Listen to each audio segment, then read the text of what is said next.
Is it a done deal? Davao City Mayor Sara Duterte meets with former Senator Bongbong Marcos in Cebu and confirms that Hugpong ng Pagbabago supports Marcos's presidential bid.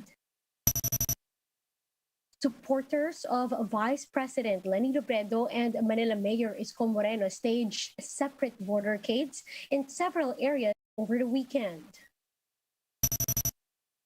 Presidential aspirant Calyodi de Guzman lays down his team's platform for the 2022 polls, including legalization of divorce and decriminalizing abortion. More people trooped to Manila's Dolomite Beach over the weekend. And Pinoy gymnast Carlos Yulo wins gold at the men's vault event of the World Championships in Japan.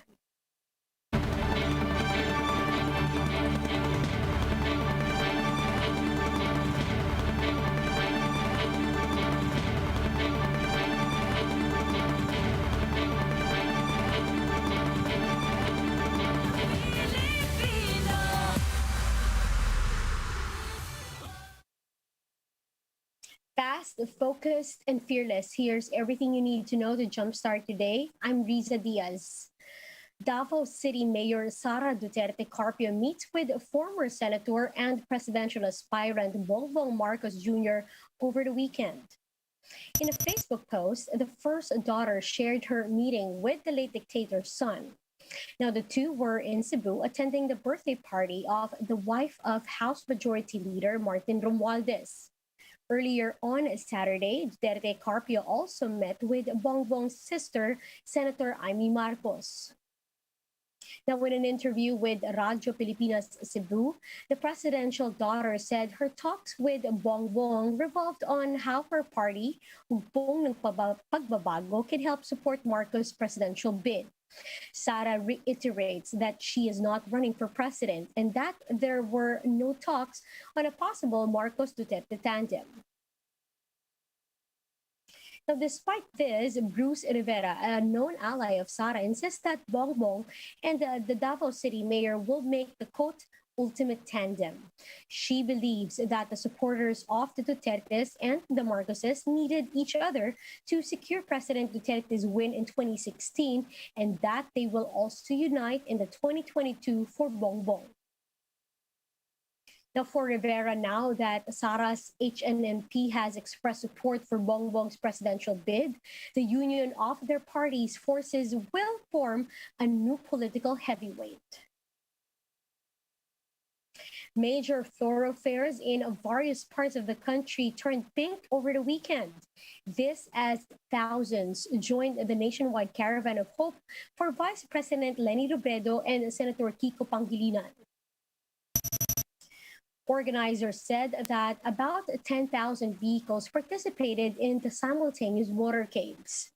Some supporters initiated feeding programs, held street dance parties, and beach caravans. Now, a group of bikers/golfers also showed their support for Robredo's presidential bid. They explained that they are backing up Vice President Leni because they want to bring back decency in the government. Itong laban na ito, gumawa si Leni para at least magkaroon naman ng decency ang Pilipinas. Balik ang dangal. Oo, respeto.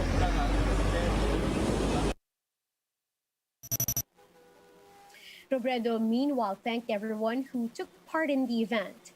The vice president admitted that she did not expect that would many people participate in the Caravan of Hope. She also emphasized that the activity was completely volunteer-driven. Akin po, ilang ulit ko na to sinabi. Wala man tayo ng meron sila, meron tayo ng wala sila, at kayo lahat yon.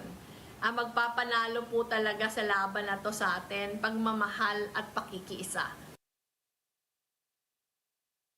Now, on the other hand, supporters of Manila Mayor Isko Moreno also held the motorcade on Sunday. Nearly 100 people joined the motorcade caravan in Manila to show support for Moreno's presidential bid. White bandanas and posters of Moreno and Willie Ong were seen hanging in the cars and motorcycles of the participants. Now, most of those who joined are residents of Manila who experienced firsthand how Moreno is as a leader. Kasi siya lang yung nararamdaman talaga namin na lahat ng pinangako niya noon sa Maynila nung tumakbo siyang mayor, natupad niya. Siyempre gusto rin namin na lahat maranasan din nila kung ano yung naranasan ng Maynila. Okay naman po yung pamumuno ni Isko doon. Naging maayos po yung Maynila po as a whole. Especially po doon sa Tondo, sa Divisoria. Presidential aspirant and Senator Ping Lacson urges the government not to over-regulate the country's vaccination drive as it slows down the distribution of the shots. Lacson said that the private sector and LGUs have already offered to buy their own vaccines, but the national government is restricting them from doing so. Lacson added that the biggest problem of the country is, quote, bad government. The biggest problem of this country is government, bad government. At ang solusyon, hindi rin lalayo doon sa problema. Actually, nandun mismo, it lies in the face of the problem itself. Government din ang solusyon. Good government.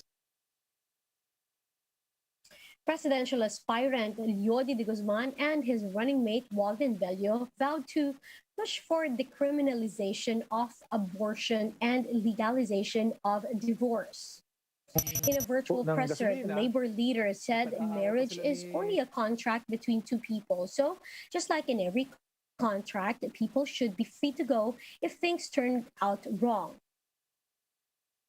Now, De Guzman added that abortion is a health issue and that women should have autonomy over their bodies. De Guzman and Bello are also looking at ending contractualization and an immediate salary hike for frontliners if elected into office. Now, in other news, the Commission on Elections is set to release guidelines for the 2022 election soon.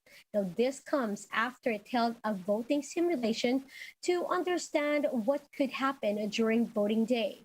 JC Cosico with the story. This is the usual sight during elections. Hundreds of voters flock into polling precincts with election inspectors and poll watchers on standby. But how will people cast their votes in the middle of a pandemic?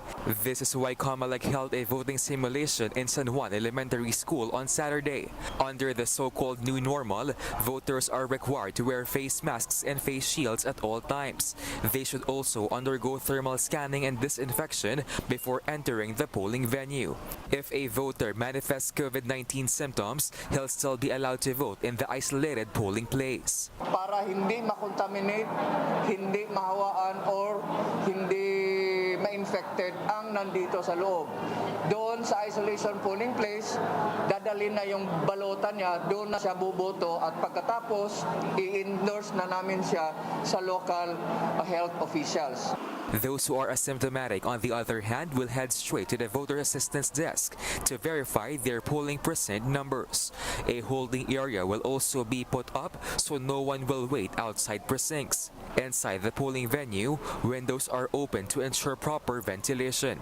The number of voters will also be limited depending on classroom size. An emergency, accessible polling place will be set up for pregnant women, senior citizens, and PWDs. This afternoon, only over 300 individuals out of the 4,000 expected participants took part in the activity. Some of them welcomed the voting simulation but hope that this will still be the case in the actual voting day. Siguro ngayon dryer medyo maluwag pero pag marami na ewan natin. Okay naman po siya, may mga health protocols naman po, may social distancing po. The COMELEC said the simulation is necessary to address possible gaps and check concerns in the voting process. Wala pong perfecto dito, wala po kaming sinasabing ito na yon, because the purpose of this simulation para makita namin kung ano yung mga kulang ano yung mga kailangan dagdagan o kung ano yung mga dapat tanggalin. The poll body is looking at an average of 30 to 40 minutes for a voter to complete the whole process. Kung masyadong marami yung tao, therefore magdi-deflect yan pataas. Guidelines for the actual polling day is expected to be released by mid-November after the assessment from the simulation. For News 5, JC Cosico, we are One News.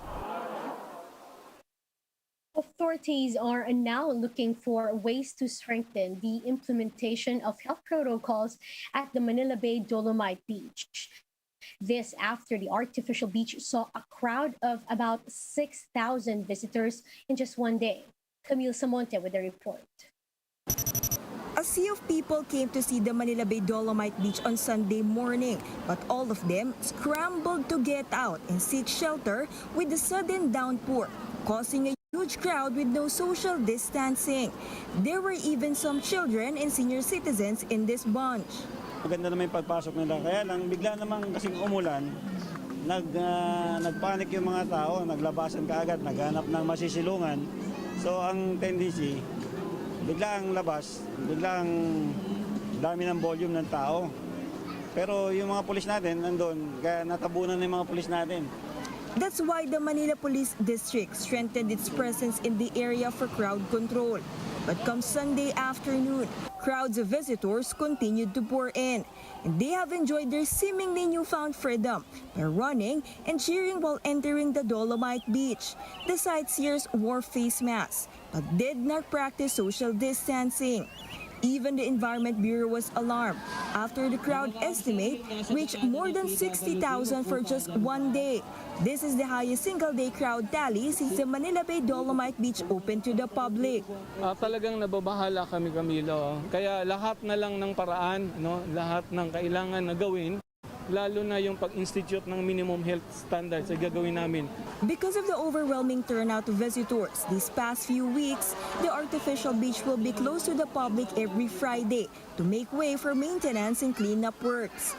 The DNR will also hold a meeting to decide whether kids should be prohibited from visiting the beach after some incidents of children getting lost or separated from their parents due to the sheer number of people. Paalala lang po, sa mga magulang dyan, yung mga bata po nating kaligtaan. Kasi kanina po marami na pong batang nawawala. Kahapon po nanay nawawala.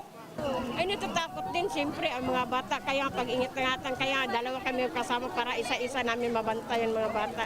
Pero kami kahit nagpipicture po kami, yung ano pa rin namin sa mga bata. Para hindi po sila mawala sa paningin namin. Marshals have also put up chain barriers to limit the interaction between people. Meanwhile, local police is urging the government not to open the Dolomite Beach every day. Mas maganda sana kung magkaroon lang sila ng araw ng bisita. Like weekends, parang ganun. Para naman makapagpahinga rin yung mga natin. At saka maiwasan din yung pagkalat ng COVID, di ba? Kasi kung araw-araw ganito, hindi naman tayo nakakatiyak na yung lahat is vaccinated na. For News 5, Camille Samonte, we are One News.